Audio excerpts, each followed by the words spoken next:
Apakah memang kalau investasi saham itu harus selalu cuan, Mas Ryan?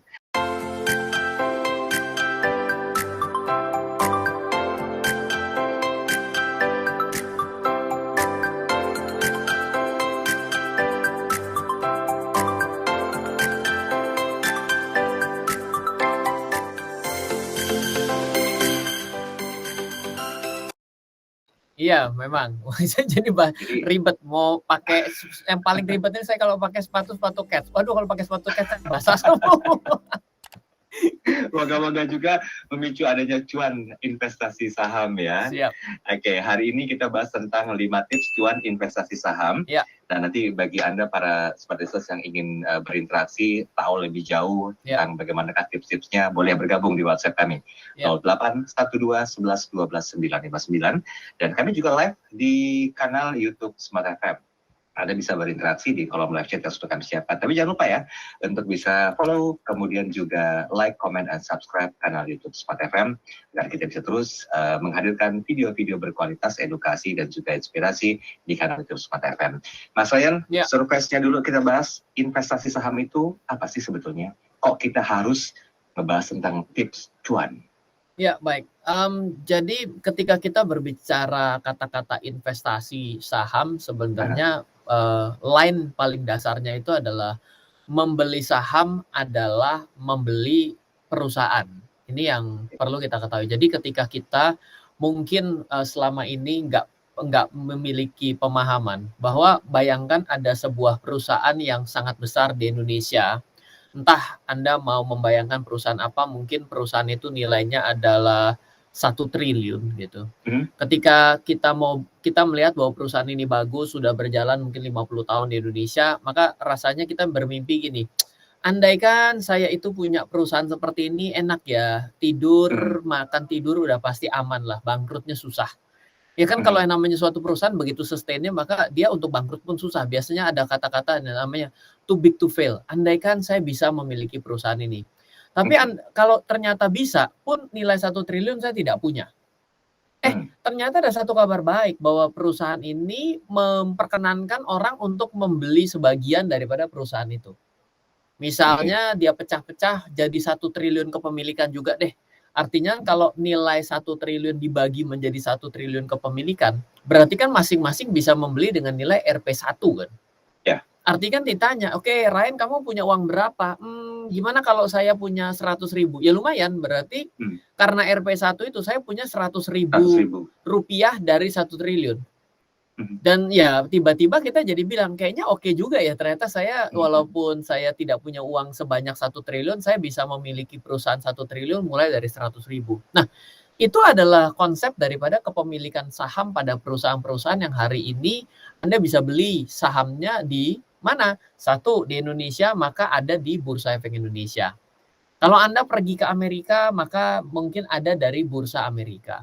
Kalau Anda ke Singapura, ada saham-saham yang perusahaannya bisa beli, yang sahamnya bisa Anda beli dari perusahaan tersebut, ada juga dari Stock Exchange Singapura. Ya, segampang itu pemikiran dasar ketika kita itu ditawarkan untuk membeli perusahaan adalah menjadi sebagian kepemilikan perusahaan itu menjadi milik kita. Jadi sebetulnya kesempatannya itu ada ya, Mas Ryan ya? Ada, dan hari ini total perusahaan yang bisa Anda miliki secara instan tanpa Anda perlu mulai dari nol. Kalau misalnya Mas Daryl ini mau bikin perusahaan, misalnya adalah perusahaan stasiun radio gitu kan, ya pasti akan panjang ceritanya ya kan. Dan ada aja perusahaan radio di dalam bursa juga ada yang bisa kita beli perusahaannya gitu. Dan itu salah satu dari 750-an perusahaan yang menunggu Anda untuk dibeli sahamnya dan Anda investasikan. Yang menjadi permasalahan adalah apakah 750 perusahaan itu adalah masuk kriteria investasi Anda. Kalau Anda investasi pada sesuatu yang Anda tidak suka atau Anda tidak pahami, kan akan menjadi naik risikonya secara tidak langsung dong. Betul. Saya nggak suka pakai jam tangan, tiba-tiba saya harus jadi kolektor jam tangan mewah. Lah kan nggak masuk akal loh, nggak suka pakai jam tangan tapi jadi kolektor, kan aneh kan? Nah, jadi sebenarnya ada banyak Pak saham yang bisa Anda beli. Tapi apakah semua saham cocok untuk Anda? Dan saya, belum tentu karena setiap orang memiliki kriteria masing-masing. Oke, saya jadi teringat statementnya Mas Ryan Filbert beberapa edisi yang lalu, kalau ingin memulai investasi saham tuh mulai dulu dari yang kita kenal dan yang kita suka gitu loh. Jangan yang gak kita kenal, gak kita suka, tapi ikut-ikutan ke orang lain yang dapetin profit atau cuan dari saham itu. Gitu ya Mas Ryan ya? Betul. Nah, tapi ini mindsetnya dulu nih Mas Ryan. Apakah memang kalau investasi saham itu harus selalu cuan Mas Ryan? Sehingga kok tema ini kita bahas 5 tips cuan investasi saham. Lah, apakah ada orang yang menempatkan uangnya dengan tujuan tidak mendapatkan untung gitu? Iya. Sebenarnya nggak ada. Orang bilang gitu, "Iya Mas, saya ini kan mau menyumbang." Lah kalau menyumbang ya jangan kata-kata investasi gitu, mendingan bantu saya jadi sedekah gitu. Tapi kalau orang itu menempatkan uangnya ingin melakukan usaha, ingin melakukan investasi, ingin melakukan dagang, udah pasti bottom line-nya adalah dia ingin mendapatkan pertumbuhan akan uang dia.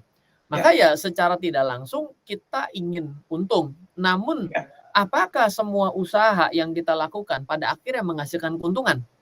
Enggak juga. Sudah kita hitung, sudah kita pertimbangkan, sudah kita keker seberapa kekernya pun tetap belum tentu. Ya, itu yang harus kita patahkan sebenarnya, bahwa apakah ada cara-caranya yang bisa secara umum dilakukan sehingga kita bisa cenderung mendapatkan keuntungan. Itu yang mau kita bahas kan pada hari ini. Oke, baik. Nanti kita mulai ya. Apa sajakah tips cuan investasi saham? Di sesi berikutnya, tetap bersama kami akan segera kembali. Oke, terima kasih Anda masih bersama kami dalam program Smart Market Insight bersama dengan Mas Ryan Filbert, dan kita masih membahas 5 tips cuan investasi saham ya. Kalau tadi di sesi awal, di surveinya kita udah bahas tentang definisi investasi saham seperti apa, dan memang sudah ditegaskan oleh Mas Ryan, siapa sih yang investasi gak kepengen untung, gak kepengen uangnya bertumbuh. Nah, makanya perlu tips ini gitu untuk mendapatkan cuan. Nah, gimana Mas Ryan? Kita bisa mulai nggak kira-kira dari tips yang pertama apa saja untuk senantiasa mendapatkan cuan di investasi saham? Iya, baik. Jadi saya akan coba mengawali, biasanya saya langsung teknis gitu ya, tapi seiring dengan berjalannya waktu, dari langkah pertama itu adalah Anda mesti memiliki cara berpikir yang benar. Maka ya kita tahu ada buku Napoleon Hill, Think and Grow Rich gitu ya. Artinya adalah yang kita pikirkan inilah yang menjadi cikal bakal kunci agar kita ini bisa menjadi kaya atau kita ini bisa menjadi untung. Ya. Jadi ketika kita datang ya, banyak orang, saya juga datang dengan cara pemahaman yang salah. Ketika kita datang berbicara mengenai saham, ketika kita membuka rekening saham, kita tiba-tiba bilang, bahwa sebentar lagi saya akan jadi orang kaya nih. Padahal ternyata uang kita dimulai dari 100.000, tapi kita tiba-tiba bermimpi menjadi kaya dengan modal 100.000 ini. Maka saya dapat katakan kalau Anda cuma punya uang 100.000 rupiah dan Anda mulai dengan 100.000 dan Anda tidak pernah berencana untuk menambah jumlah investasi Anda, maka Anda tidak akan pernah jadi orang kaya. Kenapa begitu? Loh begini, kita pikir ya bahwa dengan nilai 100.000 untuk menjadi 1 juta perlu naik 10 kali lipat. 100.000 untuk menjadi 10 juta berarti 100 kali lipat. Baru nyampe 10 juta saja. Sekarang pertanyaan saya sederhana, apakah dengan uang 10 juta bisa membuat Anda hidup enak? Saya tidak tahu, tapi menurut saya secara common ya, itu tidak bisa. Artinya gini, ada orang yang dikasih 10 juta, lalu dia menghentikan seluruh pekerjaannya, dan dia pensiun langsung tiba-tiba dengan uang 10 juta. Nggak bisa. Jadi artinya adalah dengan uang yang sangat kecil, dengan nilai 100.000 itu adalah uang yang terjangkau buat kita semua. Sampai melipat gandakan 100 kali lipat saja, sampai dengan nilai 10 juta sekalipun, itu tidak akan bisa membuat Anda happy. Karena apa? Karena Anda hanya berinvestasi 1 kali. Karena investasi itu tidak bisa tanpa modal. Kalau di pasar modal, membeli saham itu pasti perlu modal. Kalau Anda ingin tanpa modal, maka jangan pergi ke pasar modal. Pergilah ke mana? Ke marketplace, jualan. Anda kerja. Anda bisa tanpa modal. Kenapa? Karena Anda menukar waktu Anda dengan uang. Kerja itu kan menukar waktu dengan uang. Jadi banyak orang yang punya pemahaman sama seperti saya dulu. Saya berpikir adalah ketika saya sudah punya sejumlah nominal uang yang menurut saya pada hari itu sudah besar, tapi sebenarnya tidak bisa besar sekali. Karena misalnya gini, saya bilang, Ryan saya punya uang 10 juta. Bagaimana caranya saya investasi di pasar modal? Bisa, untuk mulai bisa. Tapi kalau tidak pernah berencana untuk menambah nilai 10 juta itu, Dan Anda bermimpi dengan uang 10 juta itu di kemudian hari, di masa yang akan datang, tiba-tiba membuat Anda menjadi sangat kaya, itu nggak bisa. Itu kayak orang mau menang lotre jadinya. Bukan seperti mau investasi, seperti mau menang lotre. Jadi tips kata kuncinya pertama, memulai investasi benar bisa dimulai dengan modal yang kecil hari ini. 50.000 bisa, 100.000 bisa. Tapi bila Anda hanya berencana membeli satu kali investasi tanpa pernah berencana menambah investasi Anda tidak akan pernah happy hasilnya. 10 tahun lagi, 15 tahun lagi, 20 tahun lagi sekalipun tidak akan pernah happy hasilnya. Saya punya satu studi kasus yang menarik yang terjadi di sekitar saya. Dia mendepositokan uang 10 tahun yang lalu dengan jumlah 10 juta rupiah. Hari ini baru jadi 15 juta loh. Ya lumayan sih daripada nggak bertumbuh. Lumayan sih daripada nggak tumbuh.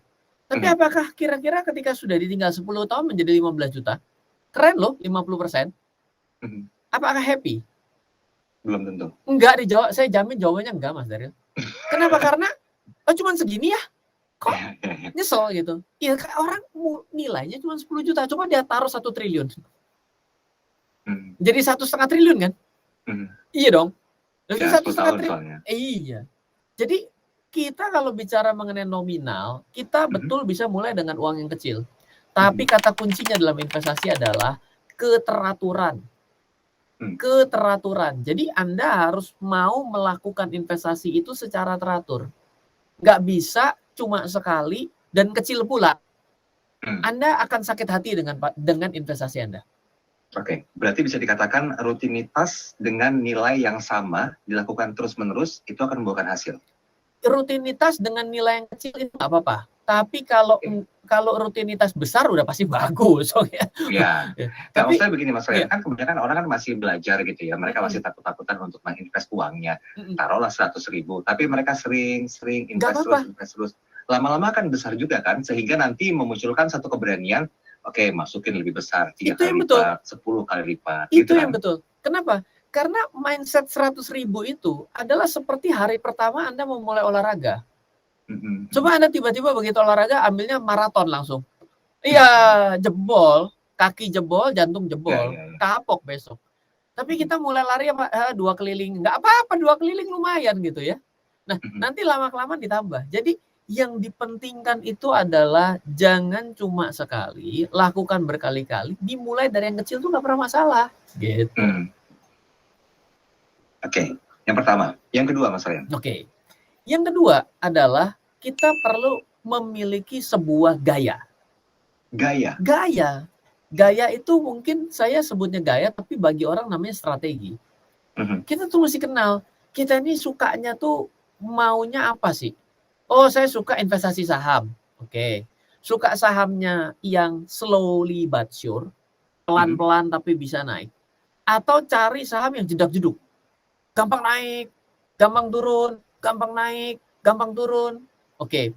Setelah kita punya gayanya yang slowly but sure atau yang gampang naik, gampang turun, kita bisa mencari gaya selanjutnya adalah, oke, kalau slowly but sure, saya mau ngapain pembeliannya? Misal, ya saya karena slowly but sure, saya mah beli aja terus lah. Mau naik, mau turun, nggak apa-apa, orang turunnya dikit-dikit doang. Jadi saya nggak terlalu peduli sama naik turunnya. Saya keep buying aja. Mau dia nyungsep sekalipun, nggak bakal nyungsep aman, orang namanya slowly but sure. Atau ternyata kita suka dengan yang jedak-jeduk, dan ternyata kita mau, gini, pokoknya ya, Ryan, pokoknya kalau saham ini nih, turun 10% nih, saya harus beli lebih banyak.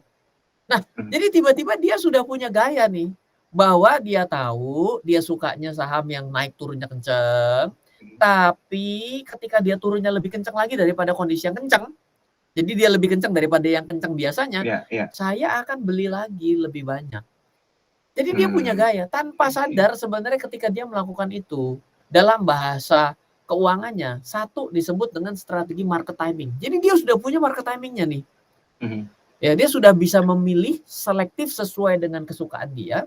Dia memiliki market timing, lalu dia itu sebenarnya sedang melakukan analisis teknikal. Yang dia tengah lakukan itu analisis teknikal. Karena buy on low, membeli dalam keadaan kondisi yang di luar rata-rata itu sebenarnya adalah kondisi yang bisa kita katakan sebagai analisis teknikal. Gitu.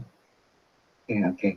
Saya mau menyinggung sedikit tentang perlu punya gaya atau strategi ini. Ini kalau bagi para pemula nih, Mas Ryan, kita ambil dulu contoh para pemula ya. Kan setidaknya mereka harus punya satu benchmark atau acuan tentang strategi yang mereka bisa duplikasi gitu loh. Gimana nih solusinya, Mas Ryan? Wah, ini ya paling bagus itu makanya kita ini harus punya lingkaran positif lah. Kalau kita mau sukses itu kita harus berada di lingkaran yang membangun. Ya, kalau tiap hari Anda ketemunya sama yang hobi gosip, sama nonton drama Korea, ya Anda akan ngerti aneka perdramaan Korea.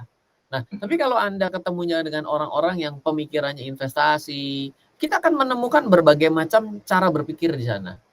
Nah, sebenarnya kita sembari kita dengerin tuh kita sebenarnya bisa, yang ini kayaknya nggak cocok ya, saya pas deh. Yang ini kok saya kayaknya kurang cocok ya, sampai yang cocok. Dan sebenarnya ketika ketemu gitu ya, saya bisa menerka gitu. Misalnya kita lagi ngobrol nih Mas Daril ya, kita berdua. Saya bisa nanya Mas Daril kalau misalnya mau beli sesuatu itu beli langsung aja tanpa mikir-mikir mengenai harga selama Mas Daril perlu, atau Mas Daril walaupun perlu tapi kalau lagi nggak perlu sekalipun tapi harganya murah Mas Daril beli. Kira-kira Mas Daril yang mana? Aku yang pertama. Oh, beli aja walaupun yang penting dalam keadaan yang perlu. Yang penting perlu. Nah, kalau emang harga pasti beli. Nah, berarti sebenarnya Mas Daril ini tipe sebenarnya orang yang nggak terlalu care terhadap harga yang murah. Berarti Mas Daril itu lebih penting konsistensinya. Dibandingkan saya mesti beli dalam keadaan murah padahal saya lagi nggak punya duit. Meskipun saya dalam keadaan murah tapi saya mungkin lagi nggak kepingin beli. Jadi kita meniadakan itu. Ya berarti Mas Daril sebenarnya tipikal orang yang cukup konsisten itu untuk melakukan investasi. Tanpa mau mempedulikan harga murah dan mahal. Itu adalah strategi yang nggak salah, bagus. Seperti itu, sesimpel itu sebenarnya. Berarti ini kan berhubungan dengan psikologis setiap manusia ya, Mas Ren ya.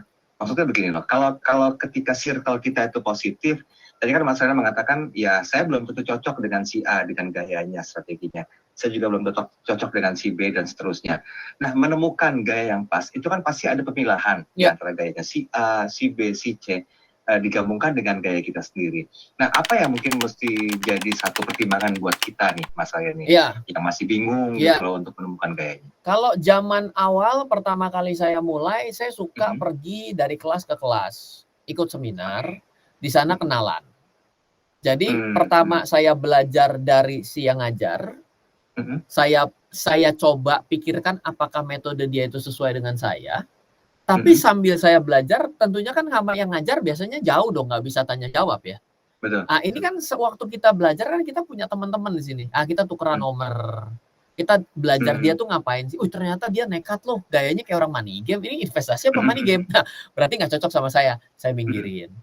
Oh, yang ini ternyata ada strateginya kayak gini. Saya belajar. Jujur saja ya Mas Daril ya. Dari yang saya nih selama ini, saya itu kan banyak ngikut belajarnya. Tapi beberapa yang saya adopt itu adalah dari referensi dari teman-teman saya.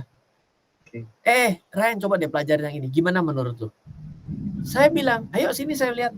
Kok kayaknya cocok sama saya ya? Jadi boleh dibilang dari sekian banyak nih, saya puluhan, mungkin ratusan, hampir miliar. Saya belajar dari orang gitu ya, yang ikut kelas segala macam. Yang saya pakai yang dari kelas itu paling cuma 60%. 40%-nya sebenarnya dari referensi teman-teman sekitar saya loh.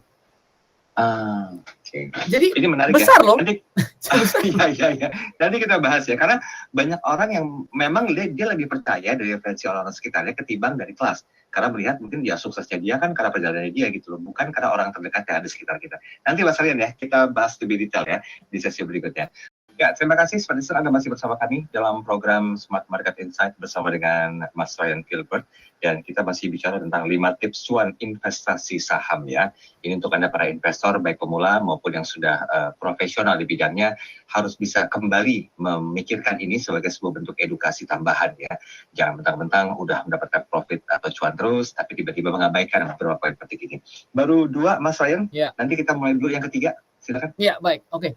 Jadi setelah kita punya satu kesukaan konsep atau disebut dengan kesukaan kita seperti apa, yang susah itu adalah mempertahankan atau disiplinnya sebenarnya. Jadi ketika kita berbicara mengenai disiplinnya itu adalah bagaimana caranya kita memastikan setelah kita tahu apa yang kita suka, kita benar-benar firm menjalankannya. Misal ya, oke deh, saya itu memang menjadi seorang investor. Kadang-kadang kita itu ketika pasarnya bergerak liar ya, imannya goyang loh.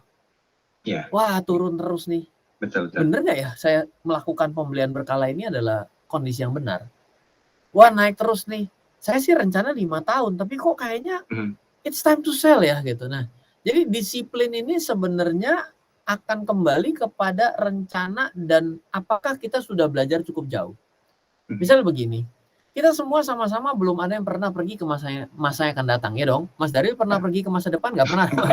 Nggak ada. Gitu. Nah, jadi kita ini sebenarnya melihat masa lalu dalam berinvestasi. Apapun yang kita lakukan, sebenarnya kita melihat masa lalu kok. Misal, satu, kalau kita ngelihat, oh perusahaannya untungnya, iya, masa lalu untung, bener dong. Masa depan kita nggak tahu. Yang kedua, harganya udah murah. Kok tahu harga murah? Ya karena ngelihat masa lalu, harganya lebih, ya posisi hari ini lebih murah daripada yang masa lalu lebih mahal. Intinya adalah lihat masa lalu. Nah, setelah itu ketika terjadi penurunan yang lebih ekstrim atau kenaikan yang lebih ekstrim dibandingkan apa yang kita udah lihat, itu kita kadang-kadang goyang imannya. Apakah saya tetap membeli? Nah, terus bagaimana jawabannya? Untuk ketika kita lagi dalam keadaan ekstrim itu, jawabannya tidak lain tidak bukan adalah tarik ke belakang ke masa yang lalu, coba lihat, pasti akan ada yang setidak-tidaknya agak mirip dari kondisi hari ini. Misal, itu pasti sama ya atau ada ya?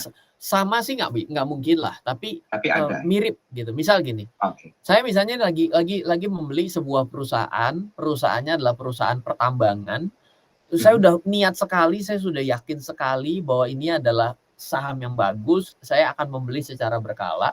Begitu saya beli sedang berkala ya, tiba-tiba turun 10%.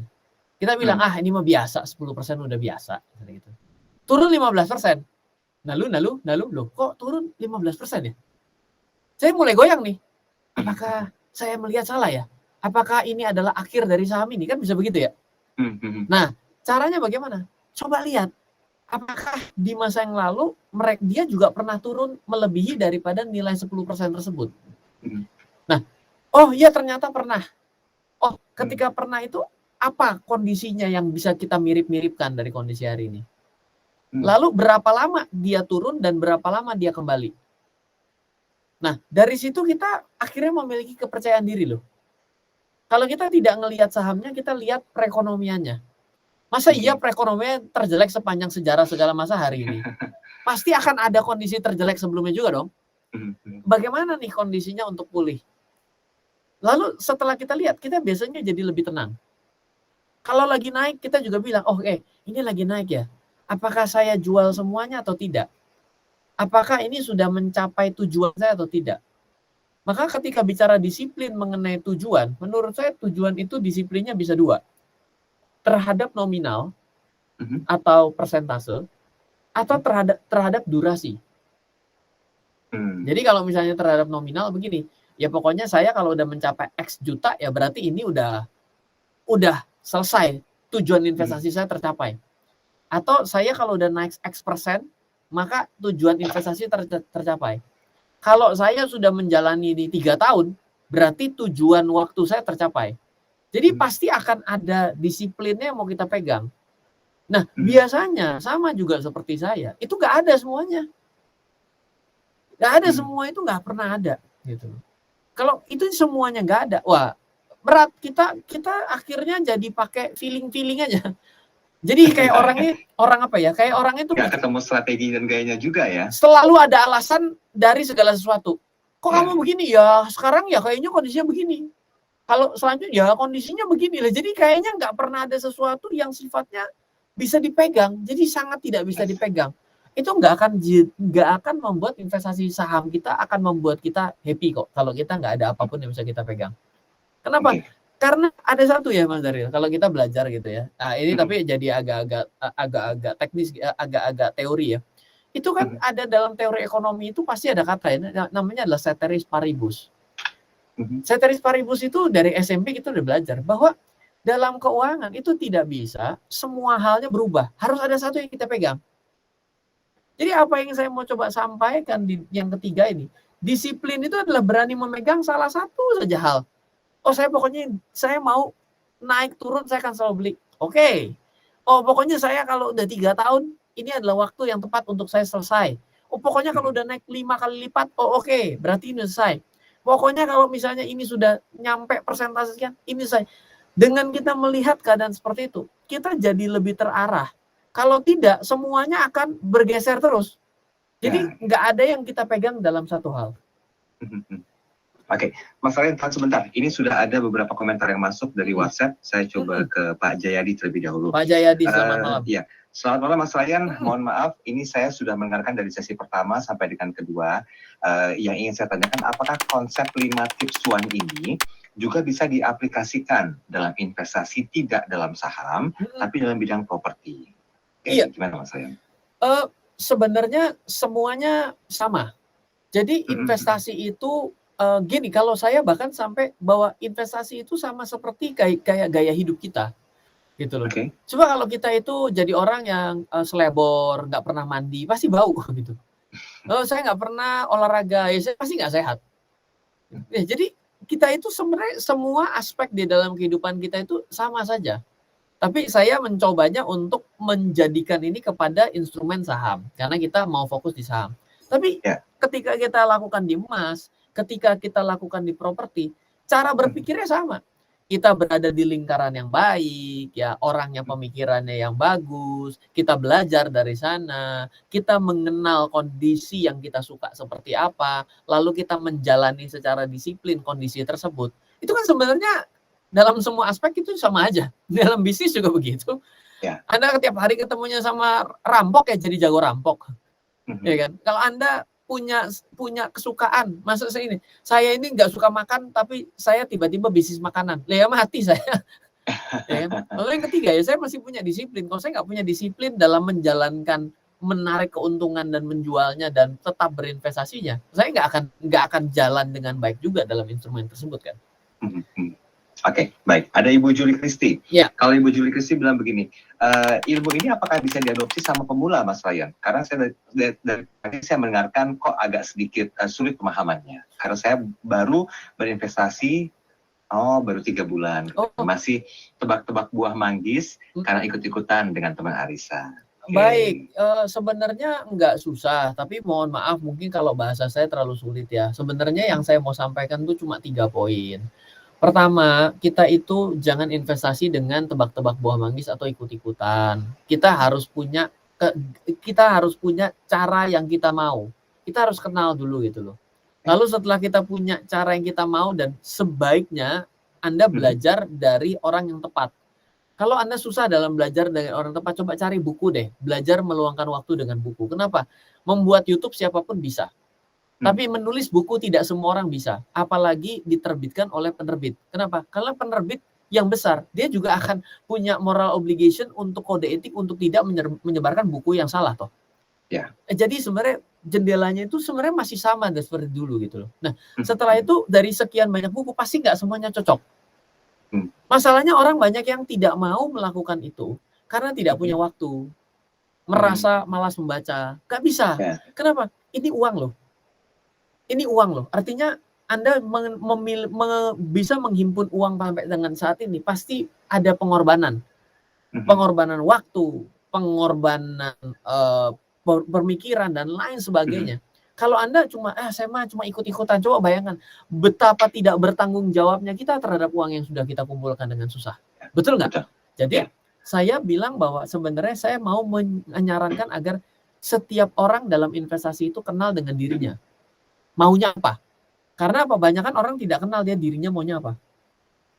Sama dengan Mas Ryan Filbert, kita sudah sampai di sesi terakhir. Masih ada 2 tersisa tips yang belum dijabarkan oleh Mas Ryan. Mungkin untuk mempersingkat waktu, silakan Mas Ryan, tips yang keempat dan kelima apa? Ya baik, oke. Yang keempat saya ingin bicara bahwa era hari ini kan udah lebih maju ya, Mas Daryl ya. Artinya pasti ada banyak tools di sekitar kita, ada banyak alat yang di sekitar kita yang bisa dijadikan sebagai alat bantu membuat menjadi lebih mudah dalam kita investasi. Nah, jadi sebenarnya ketika kita sudah tahu apa yang kita mau, saya mau membeli setiap bulan secara berkala. Karena saya tahu bahwa kedisiplinan adalah kunci utama dalam kita berinvestasi dan saya mau melakukan ini selama 5 tahun. Ya, sesimpel Anda bisa mulai cari toolsnya untuk mempermudah. Sehingga Anda nggak lupa. Iya dong. Saya bagaimana caranya agar saya bisa mendapatkan jadwal saya dengan baik. Oh, saya catat di buku agenda. Oh, saya akan catat di kalender. Itu kan adalah cara agar apa yang kita mau lakukan jauh lebih jadi terencana dan jauh lebih mudah kan. Oke, jadi pastikan Anda bisa melakukan itu. Anyway, saya juga ingin informasikan ya Mas Daryl. Jadi mulai minggu depan gitu ya, saya dengan tim saya itu lagi mau meluncing satu series belajar saham dan reksadana itu selama 1 tahun penuh. Jadi kalau misalnya Anda smart listeners juga mungkin mau ikut join, kita punya program gratis gitu ya. Ini satu tahun penuh setiap bulan 1 kali. Kita akan buatkan sebuah mungkin ini kelas online ya. Nanti bisa berdiskusi langsung seperti kayak di Zoom gitu ya. Ini kita akan mulai dengan step by step-nya. Apa yang harus kita lakukan ketika pertama kali kita sudah mulai membuka rekening. Karena banyak orang ya, ketika hari ini gitu ya, dia pertama sudah buka rekening, dia bingung yang mesti dibeli apa. Terus ketika sudah mau dibeli apa, kenapa? Lalu bagaimana cara memencet belinya? Bagaimana cara memencet jualnya? Bagaimana memonitornya? Nah, jadi poin keempatnya adalah tools, alatnya gitu. Nah, ada alat-alat yang memang mempermudah kita ketika kita sudah tahu maunya apa. Tidak akan pernah ada alat kalau Anda tidak tahu apa yang Anda mau. Kan betul ya begitu dong? Betul.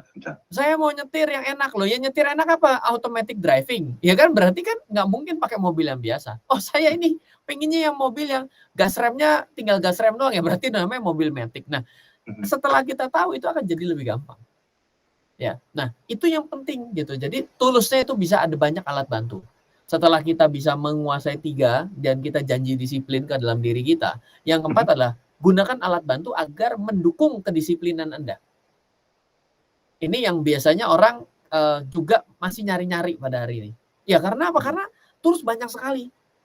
Mungkin memang pada akhirnya harus berada di circle yang baik. Kalau Anda tidak punya komunitas ya coba harus cari komunitas yang membangun. Dan memang saya tahu, ya saya sih nggak bisa bilang bahwa komunitasnya adalah komunitas yang baik, ya enggak lah. Saya yakin di luar sana banyak yang bagus juga. Tapi ya please Anda coba lihat, kalau misalnya sudah mulai lebih banyak meminta Anda untuk mereferalkan sesuatu, itu adalah ciri-ciri yang sudah mulai salah. Jadi hati-hati gitu ya. Jadi Anda datang ke sini adalah mau investasi kan. Investasi itu adalah ya Anda dengan produk. Oke, Anda adalah sebuah dengan instrumen. Tapi tiba-tiba, oh iya kalau Anda memasarkan produk ini loh, jadi ini kok jadi kayak grup jualan gitu. Anda suruh jualan lagi kan, nah itu sudah salah gitu. Memang saya tahu sulitnya ada di sana gitu. Tapi ketika Anda berada di tempat yang benar, saya sebenarnya tidak boleh merekomendasikan saham, itu saya tidak boleh. Gitu, karena memang ada etiknya di sana. Jadi tools gitu ya. Nah, yang terakhir ini adalah Anda tetap harus bisa merencanakan keuangan Anda agar bisa mendukung semua yang tadi kita bicarakan. Pemikiran Anda sudah benar, kedisiplinan Anda sudah oke, Anda sudah tahu mau beli apa, Anda sudah tahu toolsnya apa, Anda nggak punya duitnya juga, percuma juga. Jadi Anda harus bisa merencanakan uang Anda yang mana yang mau ditaruh dalam investasi. Kalau Anda selalu bicara bahwa investasi itu adalah dari sisa-sisa kehidupan Anda hari ini, ya pasti Anda nggak akan bisa jalanin 4 poin yang tadi. Gitu loh. Anda udah tahu bahwa membeli properti adalah suatu investasi yang bagus.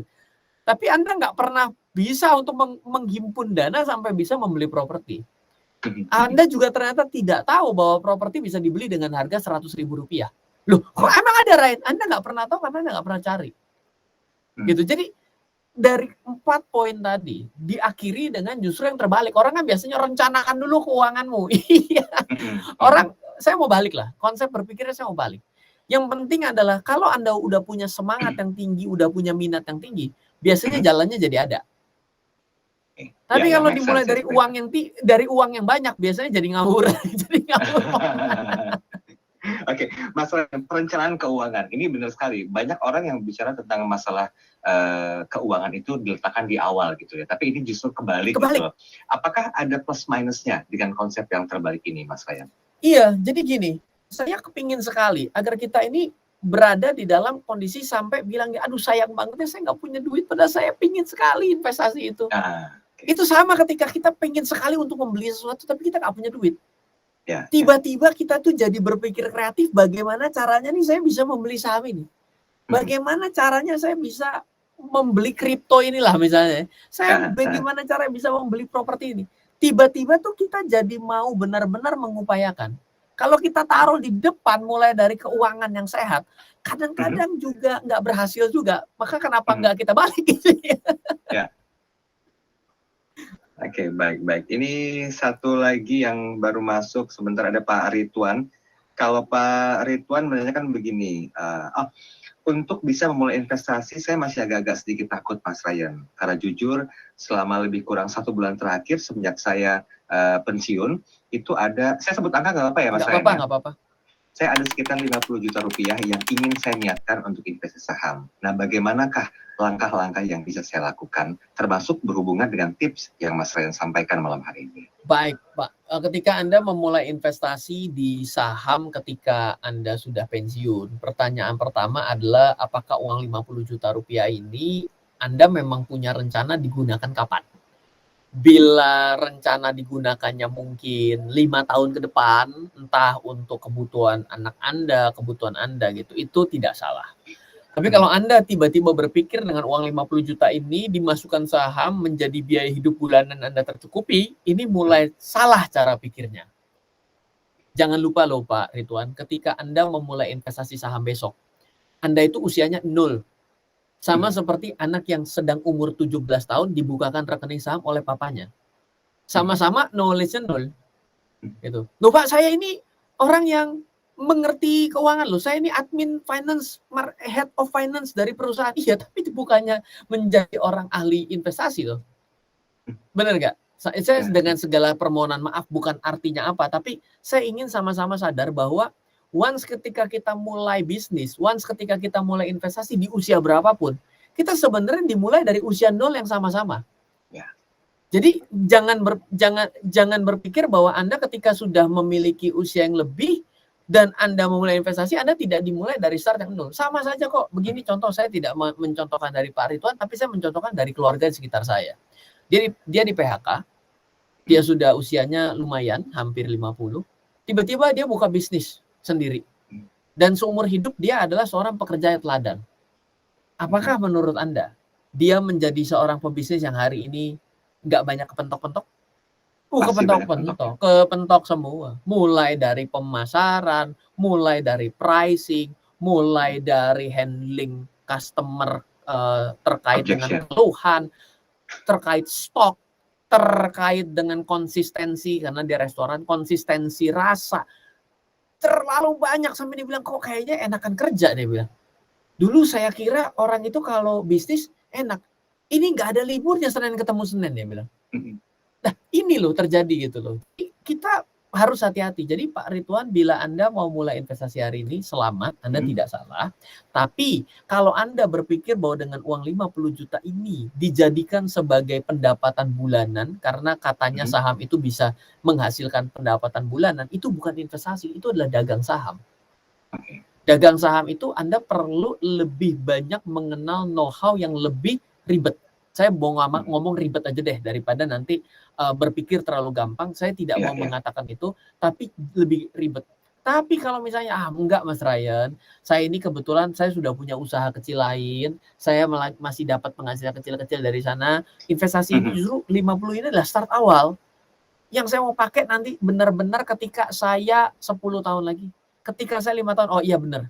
Anda bisa mulai investasi, takut-takut nggak salah. Kenapa? Kalau Anda terlalu berani juga repot gitu ya. Karena kan tentunya uang 50 juta ini juga adalah uang yang juga sudah Anda kumpulkan atas upaya Anda selama ini gitu ya. Mulailah coba pelajari.